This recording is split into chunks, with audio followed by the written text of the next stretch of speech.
Start the sixth chapter halo alkanes and halo arenes. Halo का मतलब है आपका हाइड्रोजन ग्रुप का कोई ना कोई एक एलिमेंट होगा।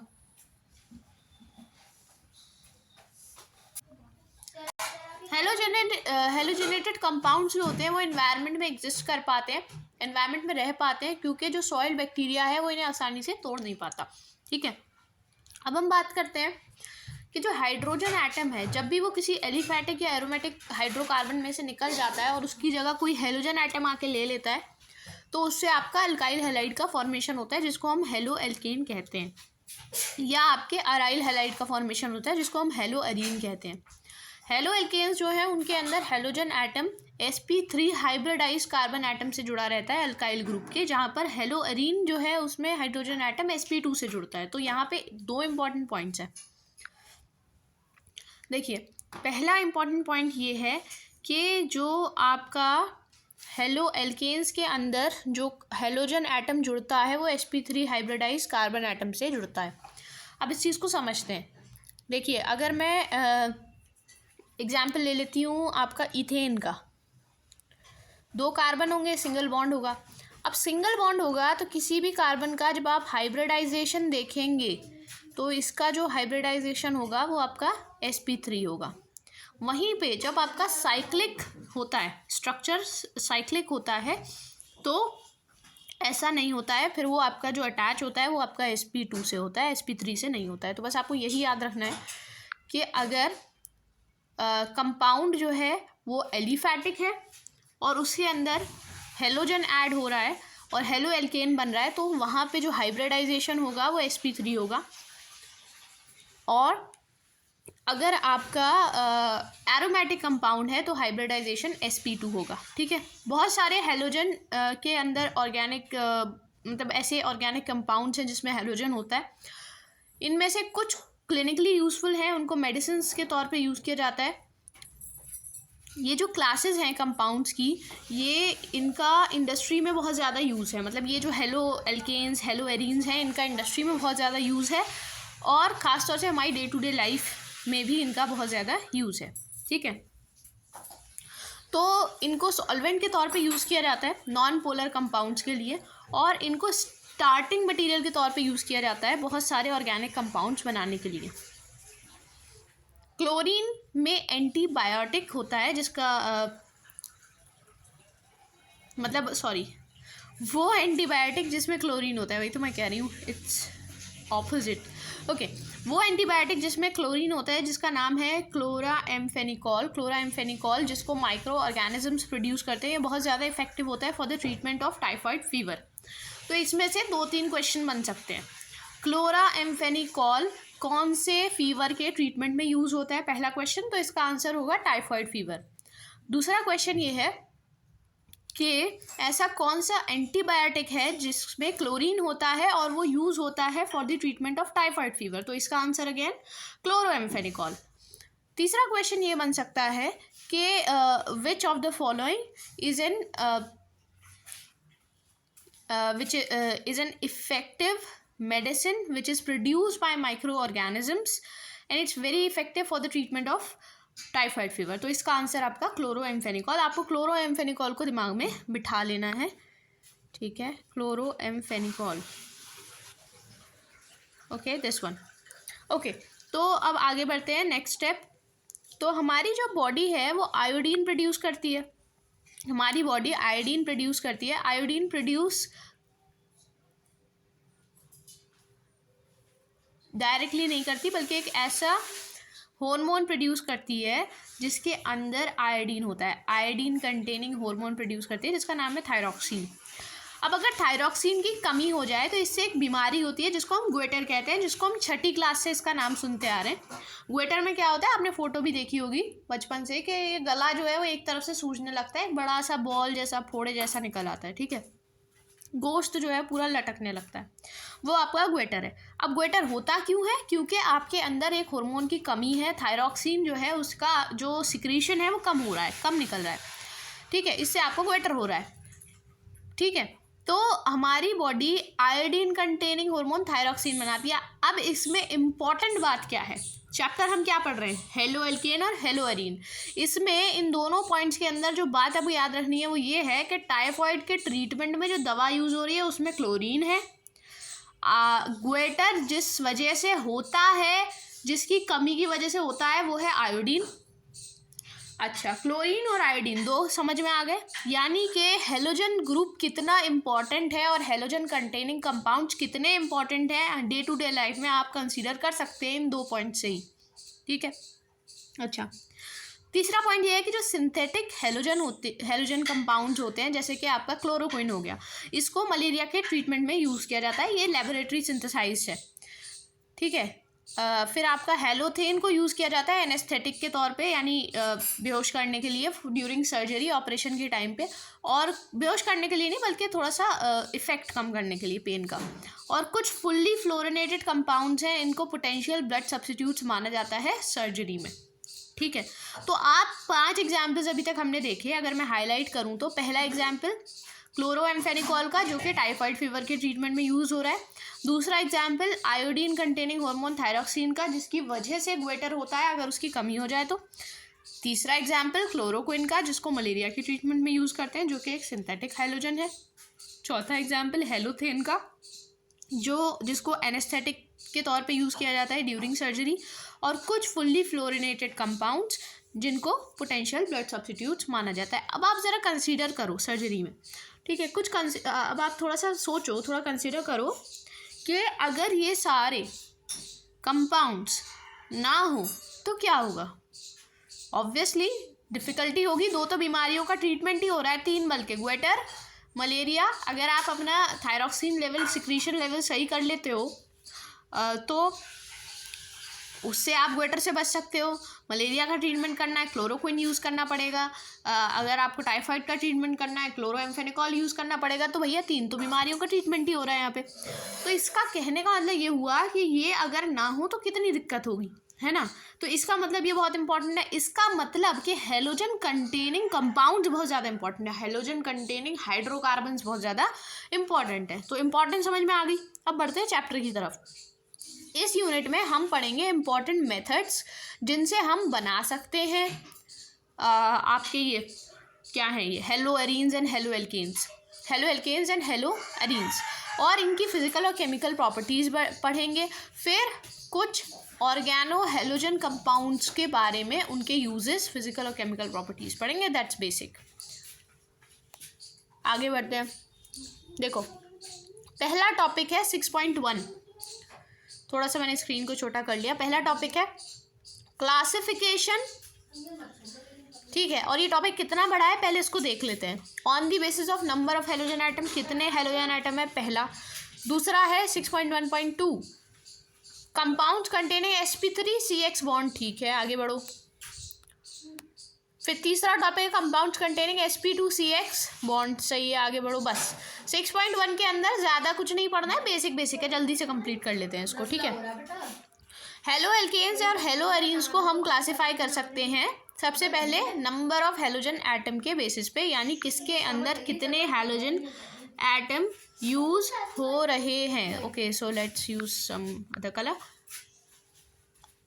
ठीक है, देखो, तो हम इनको क्लासीफाई कर सकते हैं as mono, di, okay, as mono, di और पॉली हेलोजन, जैसे कि ट्राई, टेट्रा, है ना। मोनो मतलब 1 के लिए मोनो, 2 के लिए डाई, 3 के लिए ट्राई, 4 के लिए टेट्रा।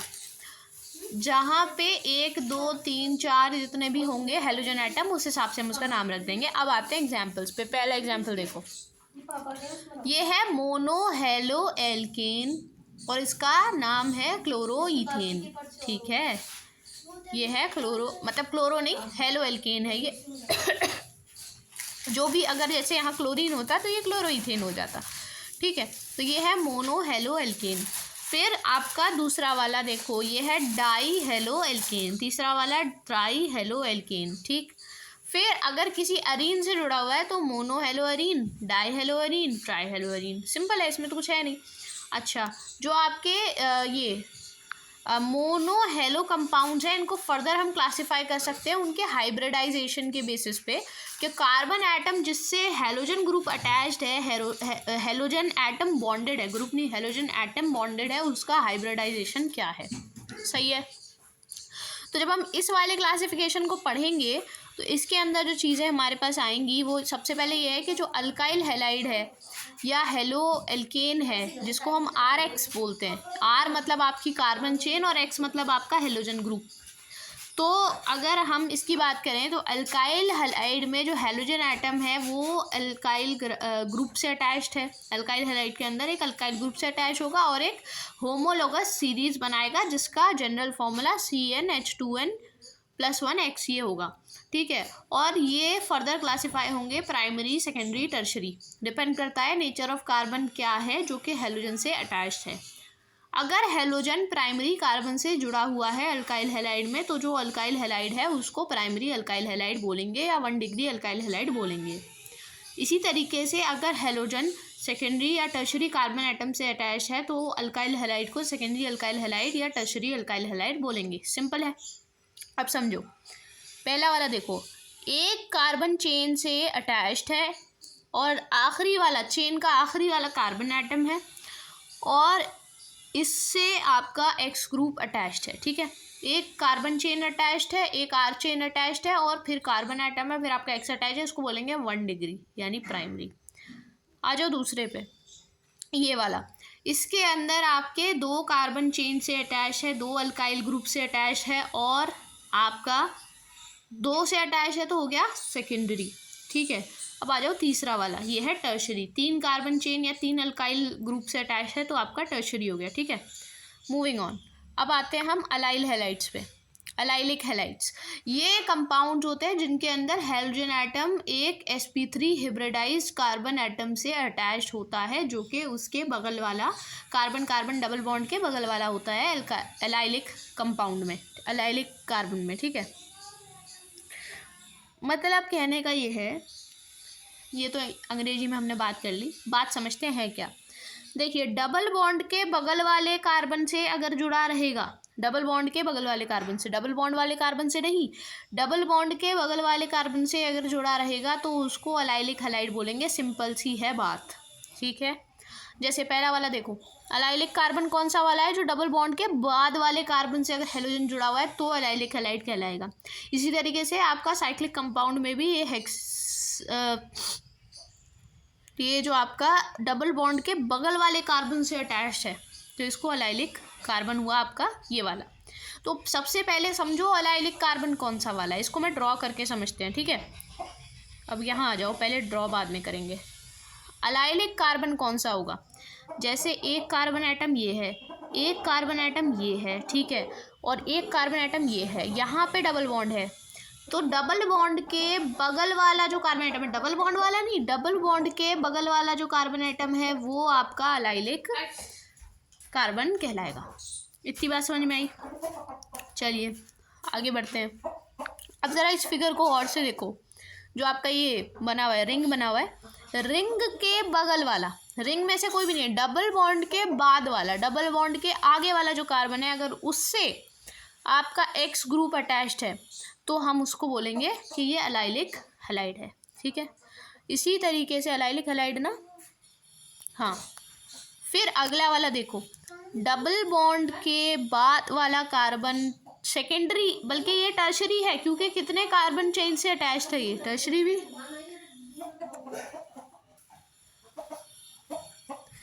तो ये आपका 3 कार्बन चेन से अटैच है तो टर्शरी हो गया, है ना। और इससे आपका हाइड्रोजन ग्रुप अटैच्ड है तो समझने वाली बात ये है कि ये भी आपका अलाइलिक हो गया। क्यों? क्योंकि डबल बॉन्ड के बगल वाले कार्बन से अटैच है, डायरेक्टली डबल बॉन्ड से अटैच नहीं है। अलाइलिक हैलाइड समझ में आया।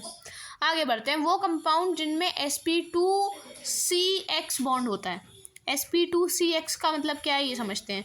इस क्लास के अंदर 2 हैलाइड्स आते हैं, विनाइलिक हैलाइड और अराइल हैलाइड। विनाइल हैलाइड या अराइल हैलाइड में अंतर क्या है? अंतर कुछ नहीं है। कंपाउंड जिनके अंदर halogen atom sp2 hybridize carbon atom से जुड़ा रहेगा, कार्बन कार्बन डबल बॉन्ड के, उनको विनाइलिक हैलाइड बोलते हैं।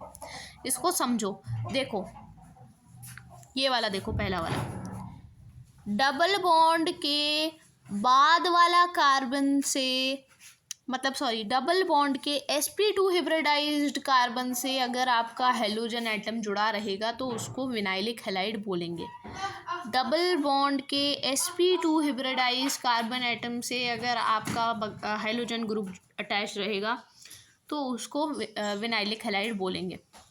अच्छा चलो, इसको तो विनाइल हैलाइड बोल दिया। अराइल हैलाइड किसको बोलेंगे? अराइल हैलाइड का मतलब है वो कंपाउंड जिसमें हेलोजन एटम डायरेक्टली बॉन्डेड होगा sp2 हिब्रिडाइज्ड कार्बन एटम से किसी भी एरोमेटिक रिंग के। ये समझ में आया? एरोमेटिक रिंग की बात हम नहीं कर रहे थे विनाइलिक हैलाइड में, लेकिन यहाँ पर हम एरोमेटिक रिंग की बात करेंगे अराइल हैलाइड में। तो विनाइलिक हैलाइड और अराइल हैलाइड में अंतर सिर्फ इतना है कि अगर कोई halogen atom carbon carbon double bond के sp2 हिब्रिडाइज कार्बन से अटैच है उसको विनाइलिक हैलाइड बोलेंगे, लेकिन अगर यही कार्बन एटम डबल बॉन्ड वाला है और किसी एरोमेटिक रिंग का पार्ट भी है तो उसको अराइल हैलाइड बोलेंगे। सिंपल है। अब आते हैं टॉपिक नंबर 2 पे। टॉपिक नंबर 2 है आपका नॉमेनक्लेचर, और नॉमेनक्लेचर से क्वेश्चंस बहुत ज़्यादा बनते हैं। ठीक है, आपने क्लासिफिकेशन पढ़ लिया हेलोजनेटेड कंपाउंड का। अब हम पढ़ेंगे कि इनके नाम कैसे रखने होते हैं। ठीक है, नामकरण कैसे होगा। तो जो कॉमन नेम्स हैं अल्काइल हैलाइड के उनको हम अल्काइल ग्रुप का नाम रखते हैं और फिर उसके बाद हैलाइड का नाम रखते हैं। तो जो IUPAC सिस्टम है नॉमेनक्लेचर का, उसमें अल्काइल हैलाइड को हेलो सब्स्टिट्यूटेड हाइड्रोकार्बन के तौर पे नाम लिखा जाता है, जैसे मोनो हेलोजन सब्स्टिट्यूटेड डेरिवेटिव्स जो हैं बेंजीन के। ठीक है, कॉमन और IUPAC नेम सेम होते हैं। Mono halogen substituted derivatives of benzene के कॉमन नेम्स और IUPAC नेम सेम होते हैं, उनमें ज़्यादा फर्क नहीं होता। डाई हेलोजन डेरिवेटिव्स के लिए जो प्रीफिक्सेस हैं ऑर्थो मेटा पैरा OMP को यूज़ किया जाता है कॉमन सिस्टम में, लेकिन IUPAC सिस्टम में जैसे कि आपने क्लास 11th में पढ़ा था जो न्यूमरल्स हैं जैसे 1 2 1 3 1 4 को यूज़ किया जाता है। अब इसको एग्जाम्पल के थ्रू समझेंगे। ठीक है, थियोरी समझ ली हमने सारी, एग्जाम्पल पे आओ। देखो ये है आपका पहला एग्जाम्पल। इसके अंदर कितने कार्बन एटम्स हैं? अगर मैं कार्बन एटम्स की बात करूं तो कितने कार्बन एटम्स इसके अंदर हैं? सबसे पहले इसको बड़ा कर लेते हैं, इस वाले को देखो। ठीक है, इसके अंदर कितने कार्बन एटम्स हैं? तो पहला, दूसरा, तीसरा, 3 हो गए। ठीक है, पहले वाले से ब्रोमीन अटैच्ड है ना, पहले वाले से ब्रोमीन अटैच्ड है, तो पहले वाले से आपका ब्रोमीन अटैच्ड है, इसको बोलेंगे 1 ब्रोमो, और 3 कार्बन की चेन है तो इसको बोलेंगे प्रोपेन, 1 ब्रोमो प्रोपेन।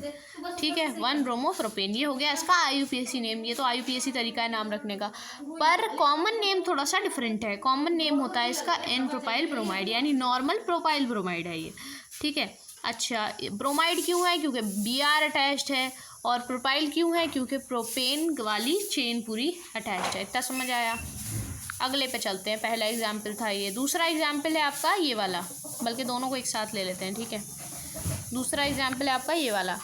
अब देखो 1 2 3।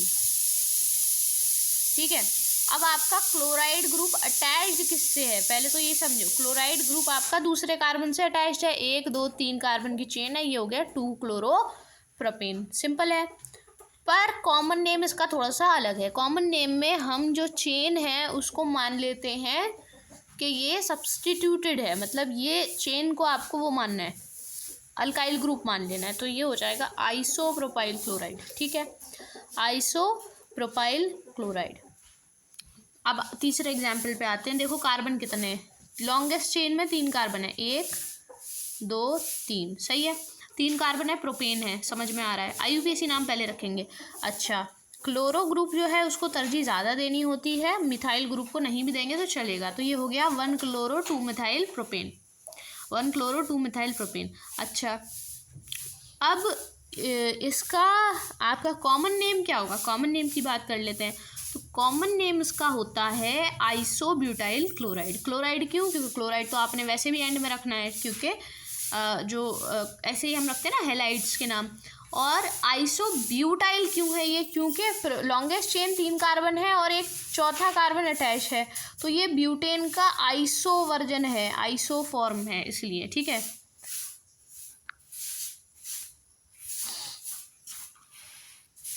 अच्छा, अगला एग्जाम्पल देखो, यहाँ पे थोड़े से बेंजीन रिंग्स दे रखे हैं।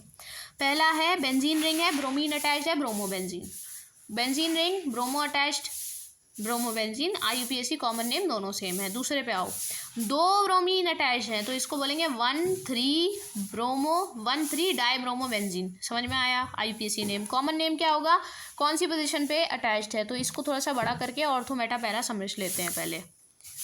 अगर जस्ट बगल वाले पे अटैच होता है तो हम इसको बोलते हैं ऑर्थो, ठीक है।